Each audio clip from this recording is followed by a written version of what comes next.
Tengo que presentaros a una persona que os va a gustar mucho. Es Salvador Antuñano. Es catedrático de Filosofía Antigua y Medieval, director del Máster en Humanidades, codirector del Doctorado en Humanidades, Historia, Filosofía y Estética, doctor en Filosofía por la Universidad de Barcelona, doctor en Bioética por el Ateneo Pontificio Regina Apostolorum, en Roma, licenciado en Teología Patrística por la Universidad Eclesiástica San Dámaso, Madrid, director del proyecto de investigación Natura Persona et Civitas en la tradición augustiniana, autor, entre otras publicaciones, de Estudio Introductorio y Selección en San Agustín, Obras Selectas, Gredos, Madrid, 2012.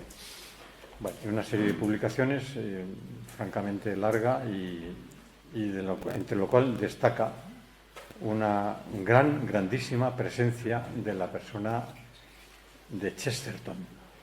Pues aquí le tenemos. Salvador. Muchísimas gracias por la invitación y por la presentación. Todo eso es igual leña para el infierno, más que mérito de nada. Muchísimas gracias por la invitación y gracias por su atención aquí esta tarde. Lo que me gustaría hablar esta tarde es intentar responder a la pregunta de qué es la Eucaristía y dar algunas pistas para esta respuesta. La respuesta quizás más directa es, pues la Eucaristía es, tomando pie de la Sagrada Escritura, el memorial de la Cena del Señor, como la llama San Pablo.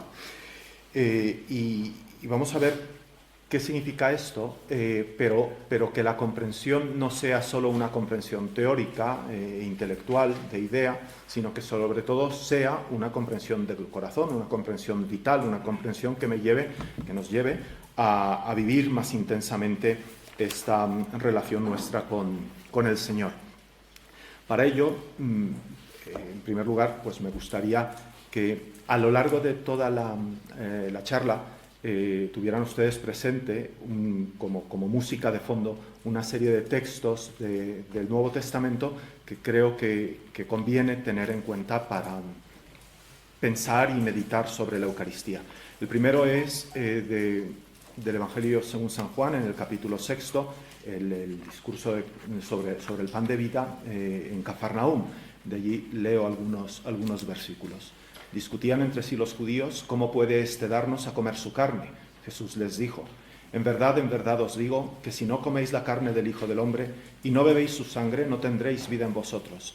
El que come mi carne y bebe mi sangre tiene vida eterna, y yo le resucitaré el último día, porque mi carne es verdadera comida y mi sangre verdadera bebida. El que come mi carne y bebe mi sangre permanece en mí y yo en él, lo mismo que el Padre vive en mí y me ha enviado y yo vivo por el Padre. El que me coma vivirá por mí. Este es el pan bajado del cielo, no como aquel que comieron vuestros antepasados y murieron. El que coma este pan vivirá siempre. El segundo pasaje es del Evangelio de San Marcos y es el capítulo 14, es la preparación de la cena pascual. Nos dice el evangelista Marcos que el primer día de los ácimos, cuando se sacrificaba el cordero pascual, le preguntaron sus discípulos: ¿dónde quieres que vayamos a hacer los preparativos para que comas el cordero de Pascua? Entonces envió a 2 de sus discípulos con este encargo: id a la ciudad, os saldrá al paso un hombre con un cántaro de agua, seguidle y veréis que entra en una casa. Decid entonces al dueño: el maestro dice, ¿dónde está mi sala, donde pueda comer la Pascua con mis discípulos? Él os enseñará en el piso superior una sala grande, ya dispuesta y preparada. Haced allí los preparativos para nosotros. Los discípulos llegaron a la ciudad, lo encontraron tal como les había dicho y prepararon la Pascua. El tercero, el Evangelio de San Juan, de nuevo, el capítulo 15, cuando está hablando el Señor en la última cena, despidiéndose de sus discípulos, dice: como el Padre me amó, yo también os he amado, permaneced en mi amor. Si guardáis mis mandamientos, permaneceréis en mi amor. Como yo he guardado los mandamientos de mi Padre y permanezco en su amor. Os he dicho esto para que mi gozo esté con vosotros y vuestro gozo sea perfecto. Este es mi mandamiento, que os améis los unos a los otros como yo os he amado. Nadie tiene amor mayor que el que da su vida por sus amigos. Vosotros sois mis amigos y hacéis lo que yo os mando.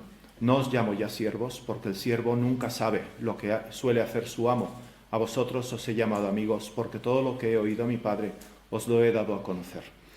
Y el último es de la primera carta del apóstol San Pablo a los Corintios, porque yo recibí del Señor lo que os transmití, que el Señor Jesús, la noche en que era entregado, tomó pan, dio gracias, lo partió y dijo: este es mi cuerpo que se entrega por vosotros, haced esto en memoria mía.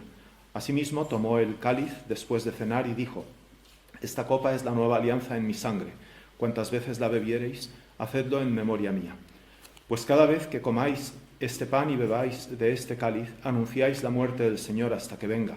Por tanto, quien coma el pan o beba el cáliz del Señor indignamente, será reo del cuerpo y de la sangre del Señor.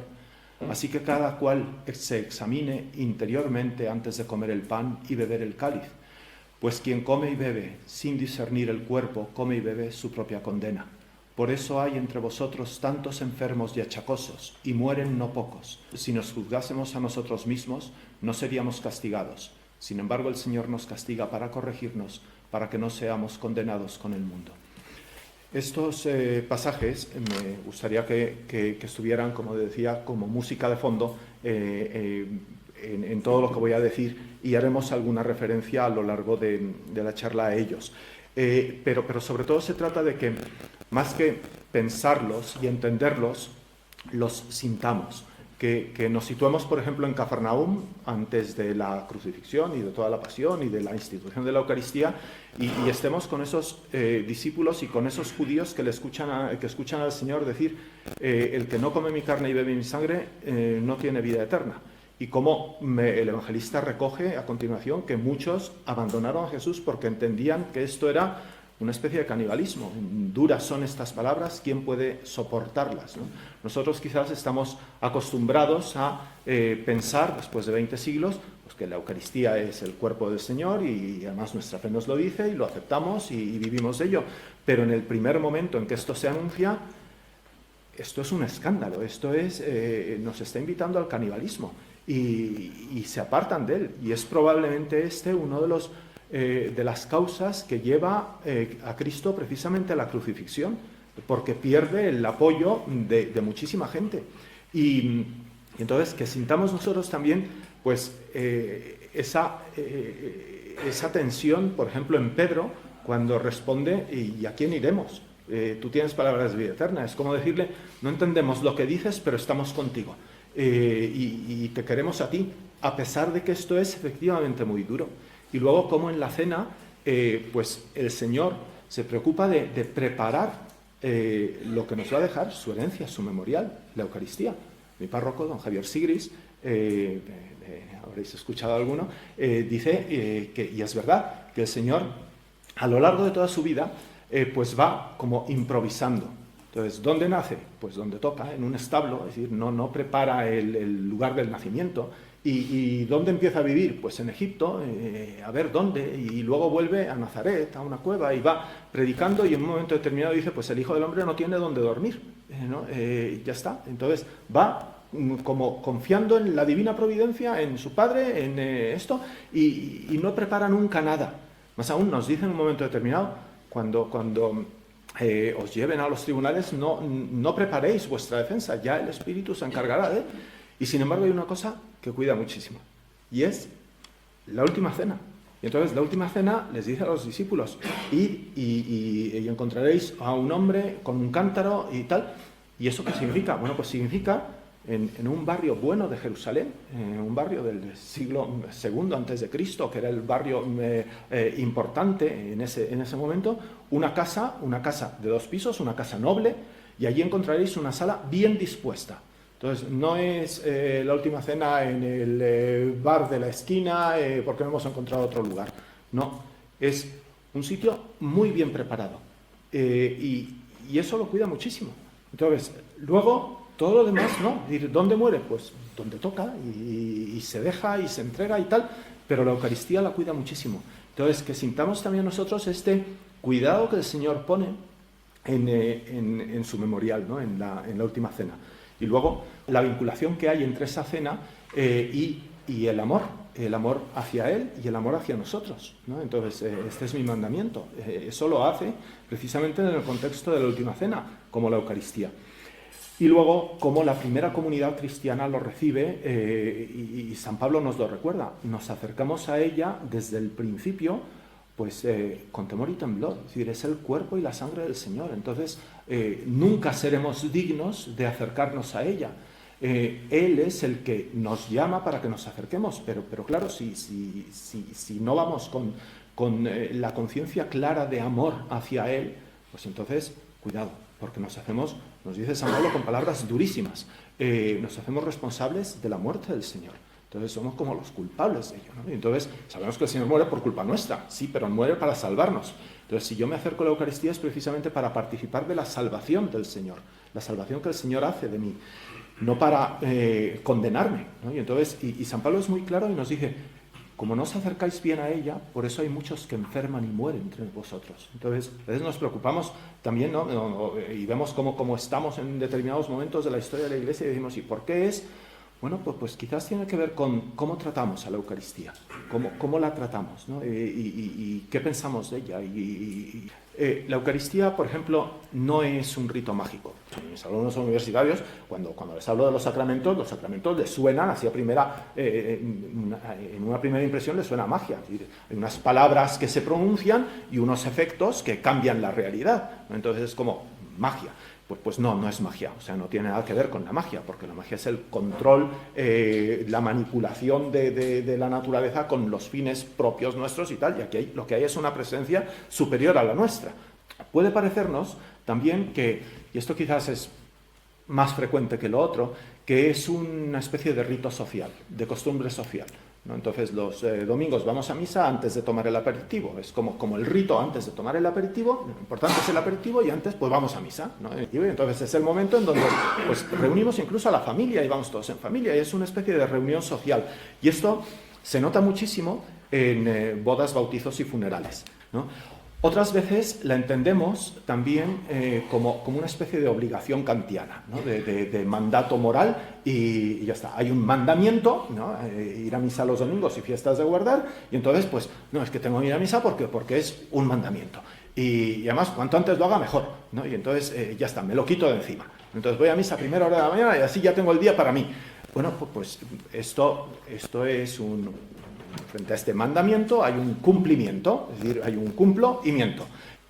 Es verdad que hay una obligación, pero esa obligación no es lo primero, es decir, esa obligación es la consecuencia del amor. Yo estoy casado y a mi mujer pues la quiero muchísimo y ella me quiere muchísimo y eso. Entonces, yo no puedo decir que tengo obligación cuando llego a casa de darle un beso a mi mujer. Hombre, es una obligación, claro que es una obligación, pero yo no la siento como obligación. Pero tengo que cumplirla, pero la cumplo porque, como la quiero, cuando llego a casa, pues tengo que darle un beso. No puedo no darle un beso. Ahora, la obligación nace del amor, no es de un decreto del Estado o de la autoridad, no. El decreto, mandamiento de la Iglesia que me obliga a ir a misa en domingos y fiestas de guardar, es precisamente el sentido que tiene es conservar el amor, garantizar el amor, no al revés. Y hay otro elemento que a mí me parece que tampoco es la misa. La misa no es una clase de filosofía o de teología no es el lugar para educar, digamos, intelectualmente al pueblo cristiano. No lo es. Es verdad que la misa tiene un elemento catequético. Tanto que hay una primera parte de la misa que se llama tradicionalmente misa de los catecúmenos, es decir, de los que están recibiendo la catequesis. Consiste en las lecturas, en la homilía, en todo esto, en la preparación para el misterio. Pero la misa como tal no es una catequesis. O pensamos también otra cosa que tampoco es la misa y es una especie de encuentro místico absolutamente espiritual de mi alma con el Señor, en donde todo lo demás se queda en silencio y entonces es una contemplación en donde entro en éxtasis. Y bueno, no sé si ustedes han tenido muchos de estos éxtasis en misa, pero son más bien raros. Es decir, normalmente, efectivamente, hay un niño llorando delante de ti que te impide subir al quinto cielo, ¿no? Entonces, ¿qué es la misa? Bueno, pues a mí me parece que la misa, en primerísimo lugar, es la Cena del Señor. Es el memorial de la Cena del Señor. Y eso implica muchas cosas. Implica, en primer lugar, pues que efectivamente es una fiesta. Y es una fiesta, es decir, es una celebración gozosa, pero no es una fiesta como entendemos nosotros hoy, en el siglo XXI, en categorías postmodernas, la fiesta. Nuestra cultura hoy es nihilista. Entonces, nada vale nada, o todo vale lo mismo, que es lo mismo que decir que nada vale nada. La misa tampoco es una fiesta en sentido pagano. Los antiguos, tiempo de Cristo, los que no eran judíos, entendían que las fiestas eran todas, absolutamente todas las fiestas eran religiosas. Pero la religión pagana, la griega, la vikinga, la china, todas, lo que intentan es que el hombre entre en los ciclos cósmicos, que el hombre se integre en el cosmos, que el hombre se haga uno más en la naturaleza, que no seamos distintos de ella, que el hombre se disuelva en la naturaleza. Claro, el cristianismo, antes el judaísmo y después el cristianismo, tiene una visión de la naturaleza distinta. La naturaleza es para el hombre, no el hombre para la naturaleza. Por tanto, yo no puedo disolverme en el cosmos. Tengo que llevar el cosmos a la plenitud, a su máximo grado, porque me ha sido encomendado. Entonces, la fiesta en el judaísmo y en el cristianismo es diversa, implica una trascendencia. Entonces, cuando decimos que la misa es una fiesta, no podemos decirla ni en el sentido posmoderno, de es un jolgorio nuestro que no sabemos muy bien por qué, ni tampoco en el sentido antiguo pagano, de decir, bueno, pues la vida del hombre no importa, lo importante son los elementos, una especie de ecología profunda antes de Cristo, ¿no? Y ahora también, ¿no? No es eso, sino que estamos alegres porque el Señor nos ha liberado. Estamos alegres como estaban los judíos alegres con la Pascua. Cuando decimos que la misa es la cena del Señor, es que es la cena pascual, es lo que nos ha dicho San Marcos en su Evangelio. Id y preparadme la Pascua. ¿Qué es la Pascua? La Pascua es la liberación de Egipto.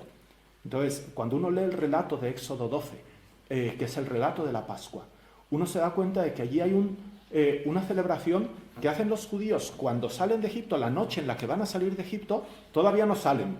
Entonces, es algo muy en paralelo a lo que hace Jesús en la última cena.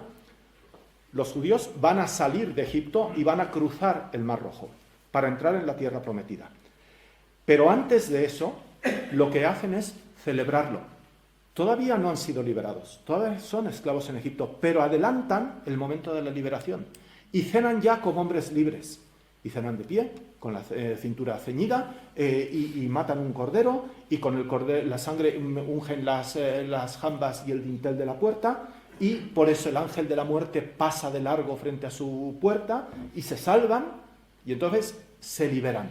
Y entonces están celebrando, están teniendo una comida ritual con un sacrificio que les libera. Y a continuación cruzan el Mar Rojo y llegan después al desierto y en un momento determinado llegarán a la tierra prometida, ¿vale? Entonces, pero adelantan esto. En la última cena, Cristo está adelantando también nuestra liberación. Y entonces, por eso habla de esto es mi cuerpo y esto es mi sangre. Entonces, esto es mi cuerpo y tomadlo y comedlo. Antes de que ocurra, antes del viernes a las 3 de la tarde. ¿Sí? Entonces, hay un adelanto. Y esa es una celebración gozosa. Es una celebración que el nombre que le damos es Eucaristía, y que es buena acción de gracias. Es la acción de gracias, ¿por qué? Por la salvación recibida. Y lo que hacen los judíos es precisamente eso, una celebración de alegría porque el Señor nos ha liberado con mano fuerte y brazo extendido. Entonces es necesario recordarlo, agradecerlo, aclamarlo y eso. Ahora, todo eso es verdad. La cena del Señor, la Eucaristía es la cena del Señor. Pero si solo es esto, o si creemos que solo es esto, pues entonces somos protestantes. Porque los protestantes celebran cada Jueves Santo la Cena del Señor, pero solo la celebran el Jueves Santo. Entonces, ¿por qué? Porque es eso. Lutero se lo enseñó a ellos y ya está. ¿Qué pasa? Pues que siendo esto, no es solo esto. La Eucaristía también es, y esto lo vamos perdiendo con muchísima facilidad, pero esto es quizás lo central, porque es lo que justifica también que la celebración sea una cena. ¿sí? Es que la Santa Misa, la Eucaristía, es el sacrificio de Cristo en el Calvario. Es la Pascua de Jesús. Pero la Pascua de Jesús es su muerte y su resurrección. Entonces, no es simplemente el Jueves Santo en la noche, sino que es la muerte y la resurrección de Cristo. Entonces, es el sacrificio. Y esto de sacrificio, a nosotros, en nuestra cultura posmoderna, nos cuesta muchísimo entenderlo. Primero porque lo entendemos en categorías posmodernas, es decir, sacrificio igual a lo contrario de la felicidad, lo contrario del placer, por tanto sacrificio igual a dolor, y entonces si uno quiere sacrificarse, entonces es un masoquista. Y si uno quiere sacrificar a los otros, entonces es un sádico. Y entonces pensamos, vamos, seguramente no ustedes, pero nuestra cultura posmoderna, nihilista, muchas veces cuando uno le habla de sacrificio y de sacrificio de Cristo, piensa, pues eso, estamos machacando a Cristo y estamos como ensañándonos con Él, y a partir de aquí solo puede venir una espiritualidad que es sádica y masoquista. Y es exactamente al revés. Es exactamente al revés. Precisamente porque tenemos ese sacrificio, podemos ser compasivos y misericordiosos. Porque tenemos ese sacrificio, podemos realmente tener entrañas de caridad y misericordia. Y si no tenemos ese sacrificio, entonces derivaremos en sádicos y masoquistas. ¿Y por qué? Pues porque eso es lo que nos salva, precisamente. Entonces, ¿en qué consiste ese sacrificio? Bueno, pues nuestro sacrificio no es tampoco al modo estoico, de decir, no, yo lo más difícil y lo más por pura virtud, por ser el mejor, tengo que... No, es un sacrificio de amor. Tampoco es un sacrificio como el del paganismo, como los sacrificios paganos a sus dioses. Do ut des. Entonces, ellos, con tal de comprar el favor de sus dioses, hacían grandes sacrificios que llegaban hasta la entrega de los propios hijos. Entonces, los fenicios sacrificaban a sus hijos para tener de sus dioses riqueza y poder. Y ya está. Entonces, claro, no es eso. Nuestro sacrificio no es así. Primero, porque no es algo que nosotros ofrecemos. Es algo que Dios mismo ofrece. Es algo que Cristo mismo se ofrece. Y eso es muy importante y es muy interesante verlo como el Señor habla de ello en el Evangelio. Entonces, cuando el evangelista Juan nos refiere la entrega de Jesús, nos dice, por ejemplo, que tanto amó Dios al mundo que entregó a su Hijo único. Y el verbo que utiliza, entregar, es exactamente el mismo verbo que utiliza el mismo evangelista cuando habla de la traición de Judas. Judas entrega a Cristo a los judíos. Y es el mismo verbo. Pero es el mismo verbo que utiliza el propio Cristo también en el Evangelio de San Juan cuando dice, nadie me quita mi vida, yo la entrego. Si entendemos que entregar es traicionar, podemos hacer la traducción inversa y decir, tanto amó Dios al mundo que traicionó a su propio Hijo por amor del mundo. O de Cristo mismo. Nadie me quita mi vida, sino que yo la traiciono, la entrego. Y eso es lo que se refleja en la Eucaristía. Cuando dice el Señor, esto es mi cuerpo, tomad y comed.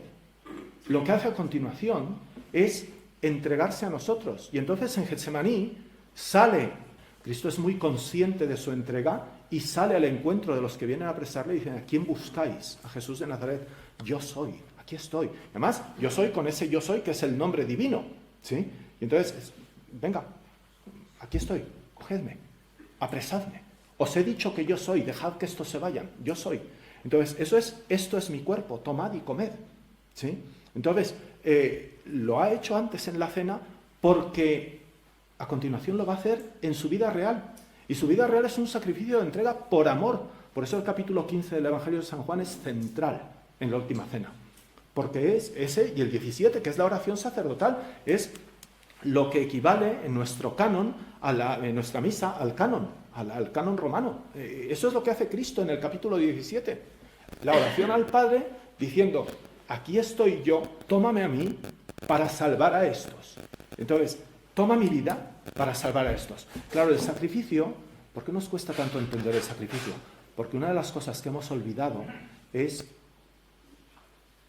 la realidad dolorosísima, pero real, intensa, presente en toda la historia humana del pecado.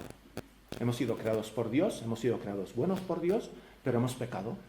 La doctrina del pecado original que nos afecta a todos. Y luego todo nuestro pecado actual. Necesitamos ser salvados.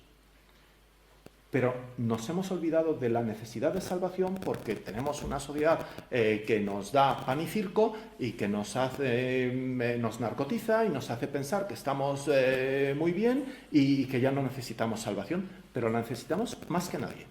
Más que otros momentos y más que otras sociedades. Precisamente porque no nos damos cuenta de eso. Entonces, ¿qué es Cristo? Pues Cristo es aquel que viene y nos salva.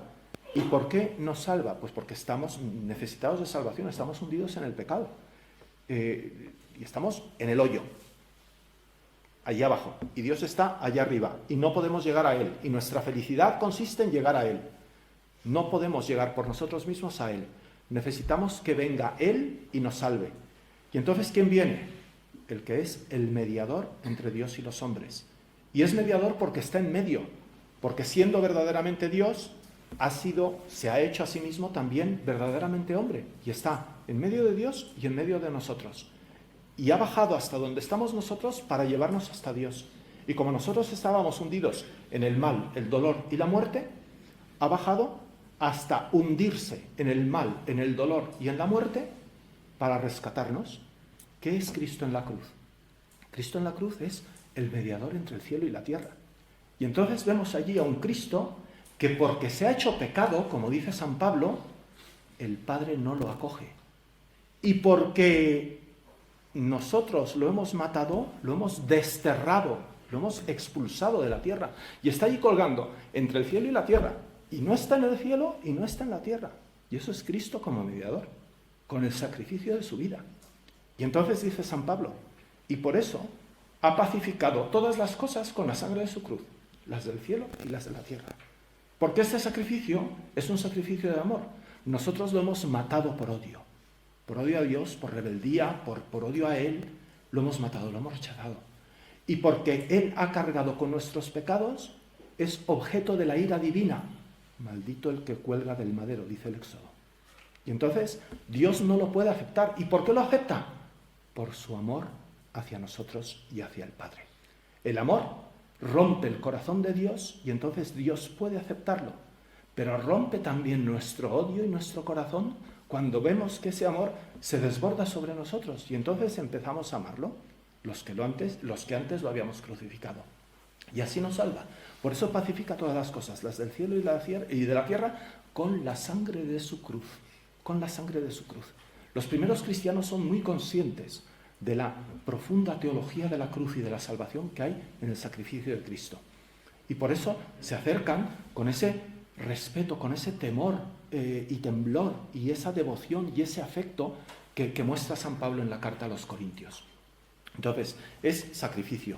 Y es también memorial, sacramento.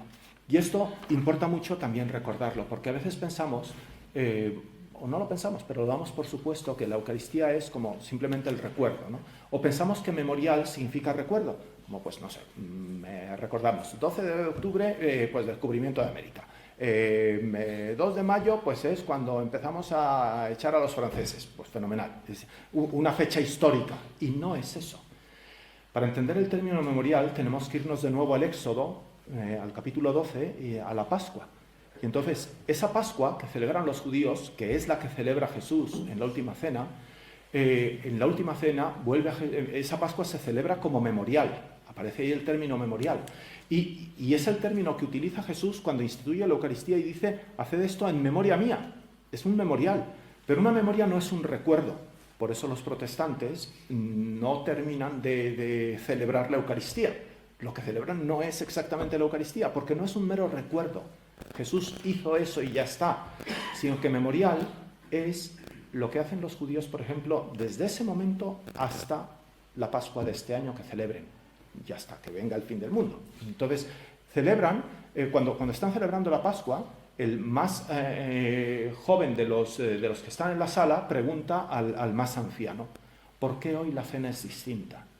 Y entonces el más anciano dice, nosotros, es decir, los que estamos aquí, éramos esclavos en Egipto y el Señor nos liberó. Entonces, ¿qué pasa? No dice, nuestros padres eran esclavos en Egipto. Moisés y los que estaban con él eran esclavos en Egipto y nosotros venimos de allí. No, dice, nosotros éramos esclavos en Egipto. Entonces, el memorial lo que hace, ya el memorial judío respecto del Éxodo, pero el memorial cristiano, mucho más, lo que hace es ponernos a nosotros en el cenáculo. Cuando celebramos la Eucaristía, estamos con Pedro, Santiago y Juan en el cenáculo, escuchando a Cristo.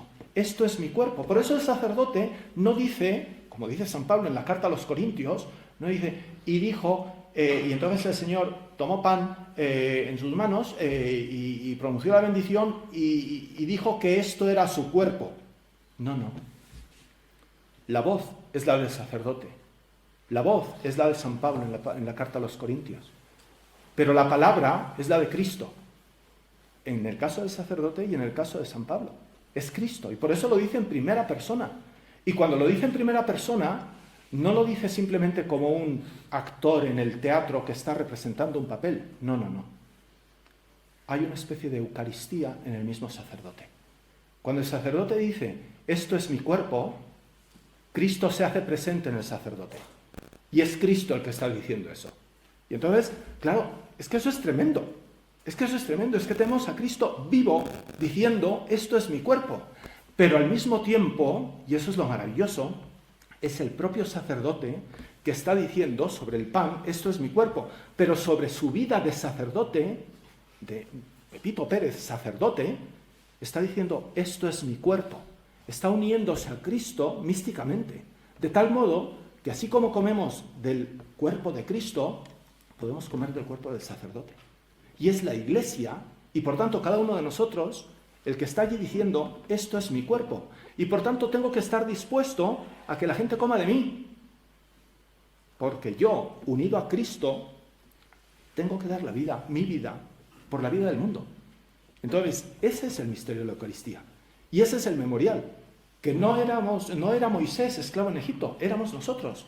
Y hemos sido liberados con Cristo y nos hemos unido tanto con Él que podemos decir, esto es mi cuerpo. Y entonces se hace Cristo presente entre nosotros.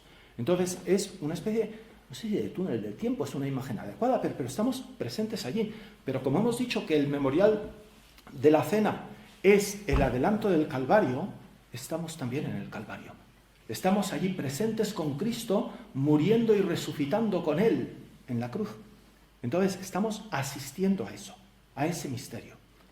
Entonces, por eso es memorial. ¿Y por qué es memorial? Tiene una eficacia real. Pero en realidad somos contemporáneos a Pedro, a Santiago y a Juan. Porque escuchamos las mismas palabras de Cristo pronunciadas por Cristo mismo cuando asistimos a la Santa Misa. Por eso nos ponemos de pie en el Evangelio, para escuchar a Cristo hablarnos con sus palabras en la voz del diácono o del sacerdote que lee el Evangelio. Entonces, y por eso a la aclamación respondemos, ¿no? Esto es palabra del Señor, es decir, nos ha hablado Cristo. Y por eso vemos a Cristo consagrando su cuerpo y su sangre en el pan, ¿no? Y que se queda allí en una presencia real, que lo tenemos. Lo tenéis aquí a 20 metros en exposición, y que está Él.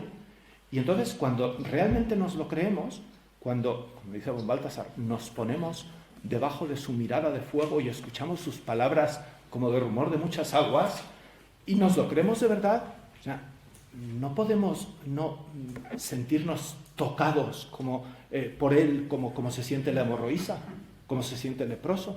Entonces, estamos ante Él, que es realmente Él. Y entonces, si la Eucaristía es todo esto, todo esto tiene un rito, y ese rito va representando precisamente todo esto, ¿no? No vamos a entrar ahora en eso, pero si la Eucaristía es todo esto, pues entonces, ¿qué nos queda a nosotros? Quizás hacer examen de conciencia o meditar, ¿no? Y ver cómo lo valoro, ¿cómo valoro yo la Eucaristía? ¿Cómo está mi corazón ante Él? ¿Cómo está mi fe? ¿Me la creo realmente? O sea, cuando llego a la Eucaristía, renuevo mi fe y digo, sé que estás allí presente y que me miras y que es mucho más importante lo que yo tenga que decirte es lo que tú tienes que decirme. Y aunque solo sea, pues como aquel feligrés del cura de Ars que llegaba allí y solo se ponía y decía, pues yo le miro y él me mira, punto. ¿Para qué más? ¿No? Entonces yo le miro y él me mira, ¿no? ¿Qué espero cuando me pongo en su presencia? Soy de verdad discípulo. Me pongo con el corazón de Juan, ¿no? Allí al lado de su corazón, pongo mi cabeza allí ante su pecho, ¿no? Reclino mi cabeza en su pecho. ¿Cómo cuido y preparo mi encuentro ante Él? O sea, si la misa dominical es realmente el momento central de mi semana, o la misa diaria el momento central de mi día, bueno, pues entonces, ¿cómo lo preparo? ¿No? Llego allí, pues no sé, con toda la agenda en la cabeza, ¿no? Y estoy allí mientras estoy en la lectura allí pensando, y ahora a continuación tengo que ir, llego tarde y a ver si se da prisa y tal, ¿no? Entonces, que esto es lo más importante, o sea, que todo lo demás debe girar alrededor de esto, ¿no? Y lo preparo, lo contemplo, me uno a su sacrificio. Estás tú allí y estoy yo aquí y yo sigo con mi vida y tú con la tuya, ¿no? Me uno con las cosas que me duelen, las cosas que me preocupan, las cosas, el ofertorio. El ofertorio es no solo, o sea, el ofertorio, la liturgia es impresionante, de verdad. Tomad el misal y meditadlo, que seguramente que lo habéis hecho muchas veces, ¿no? Pero las palabras son de tuis donis agdatis, ¿no? Entonces, te ofrecemos lo que tú nos has dado, porque no tenemos nada más que ofrecerte de nosotros. Pero esto no es solo el pan y el vino, que por supuesto nos los dan, no solo son los dones de la creación, que por supuesto te los devolvemos, sino lo que tú nos has dado es a Cristo mismo. Y entonces te ofrecemos lo que tú nos has dado, que es Cristo mismo, ¿sí? Entonces te ofrecemos lo que tú nos has dado. Y eso. Entonces, o cuando tenemos pues problemas, dudas, dolores interiores o exteriores, ¿no? Se los planteamos, se los ponemos allí en la patena con el sacerdote, ¿no? Es decir, pues tómalo tú y transfórmalo. Así como transformas el pan y el vino en tu cuerpo y en tu sangre, transforma mis dolores, transforma mi cruz, transforma mis preocupaciones o las de la gente que yo quiero en presencia tuya real, con consuelo, con tu presencia allí en esas vidas, ¿no? Lo encuentro y lo reconozco en la fracción del pan, es muy impresionante, no lo vamos a leer, pero seguro que lo habéis meditado muchísimas veces, el texto de Emaús, entonces, que es el relato de una misa. Entonces, es el relato de una misa, en una estructura muy sencillita, pero perenne, ¿no? Entonces, es el reconocimiento de nuestra miseria, el cómo nos explica él su palabra, el cómo le reconocemos al partir el pan. Le reconocemos al partir el pan, está allí. Yo le reconozco cuando parte el pan y cuando se me da. El momento de la comunión es común unión entre él y yo. Y él está en mí y yo estoy en él. Y entonces, y le reconozco allí. O es como, bueno, ya, a ver, ya estamos cerca del final y me levanto y me voy a toda pastilla. Bueno, pues está en mí, ¿no? Y lo último, me lleva esto a la misión. ¿Por qué se llama misa? Se llama misa porque la última palabra en el rito latino es ite missa est, que es id ha sido enviada. ¿Quién? La Iglesia. Ecclesia missa est, ¿no? Entonces, la Iglesia, que no se dice el sujeto, pero es eso, es decir, la Iglesia ha sido enviada, es decir, ya ha tenido lugar el sacrificio de Cristo y a continuación, Pentecostés. Entonces, la Iglesia ha sido enviada. Entonces, la misión nace de la Eucaristía. Nace de la Eucaristía. Entonces, yo tengo que salir de la Eucaristía hacia la misión, que es lo que hacen los discípulos de Emaús, que se van a Jerusalén a anunciarles que Cristo ha resucitado. Entonces, porque la misión es anunciar eso. Cristo ha muerto y ha resucitado por nosotros. Y yo me lo he encontrado, lo he reconocido en la fracción del pan. Entonces, tengo que anunciarlo. Bueno, pues esto es básicamente lo que yo quería comentar.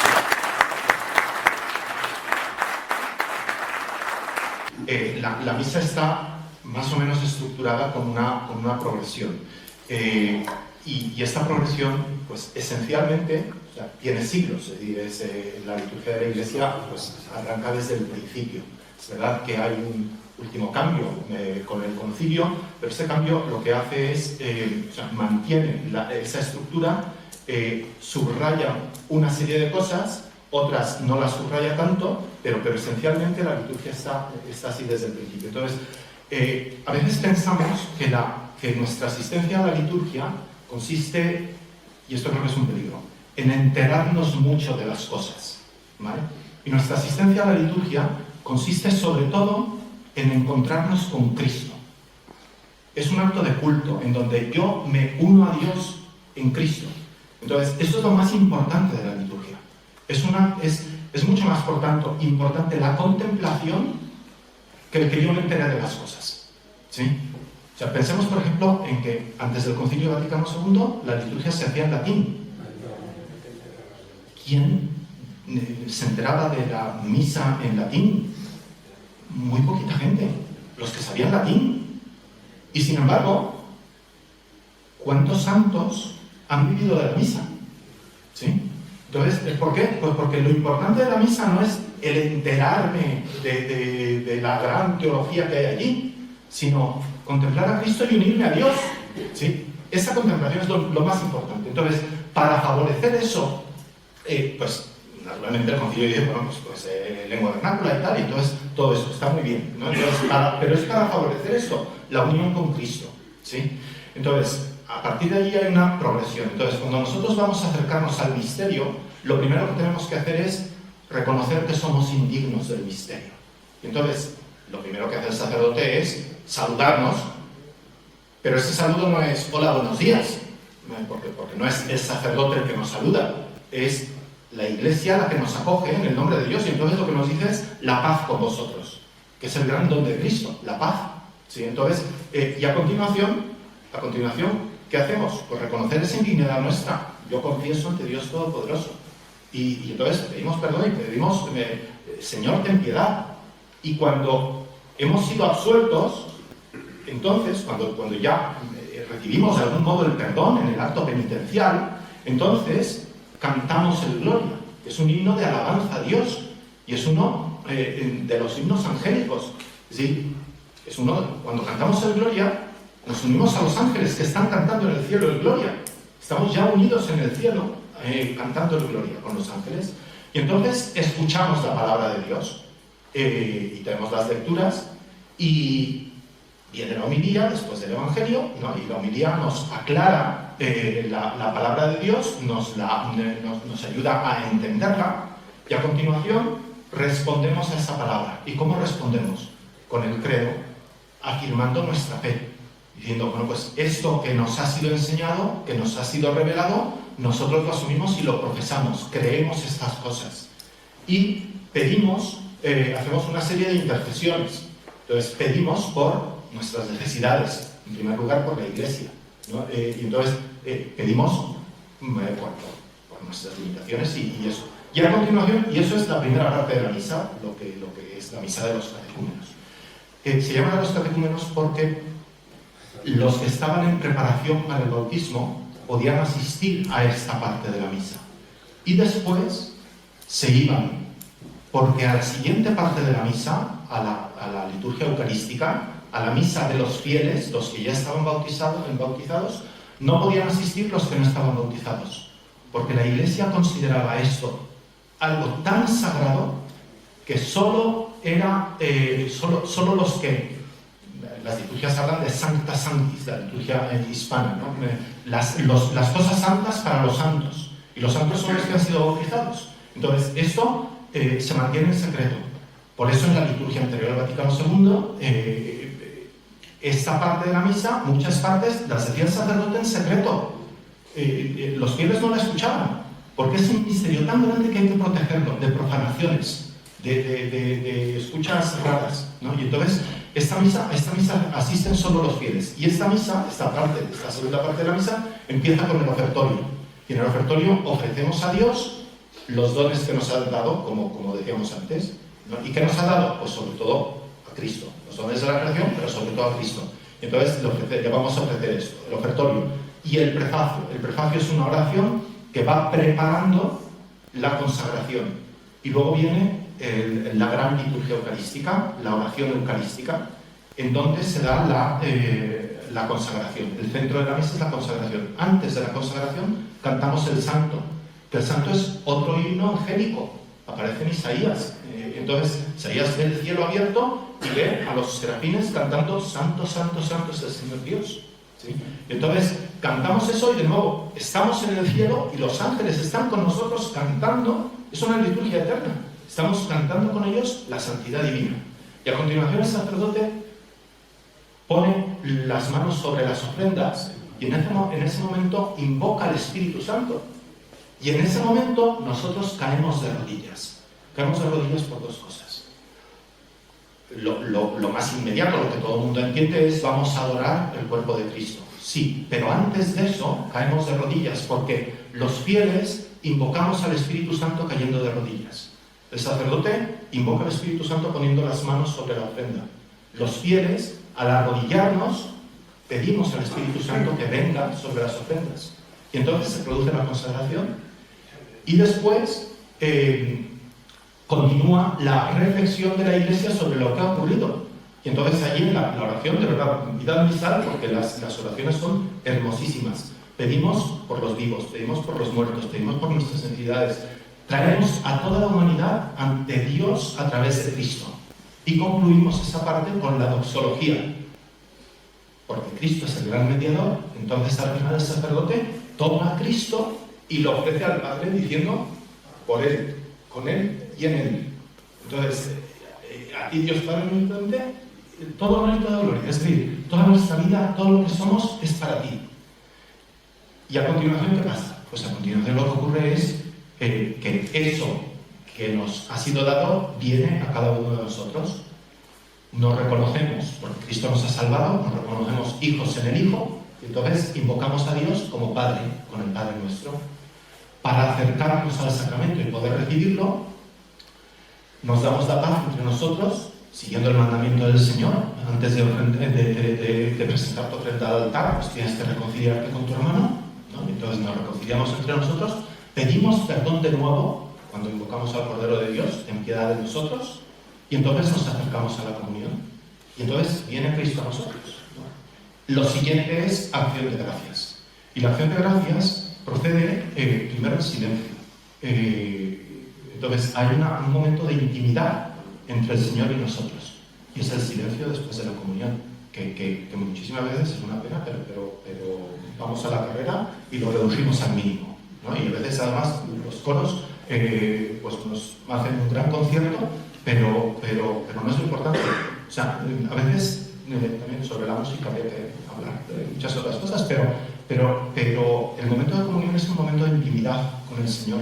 Entonces es un momento que debería ser en silencio. Hay una antífona de la comunión que puede ser algún canto, pero para preparar el encuentro, pero luego reposar en silencio.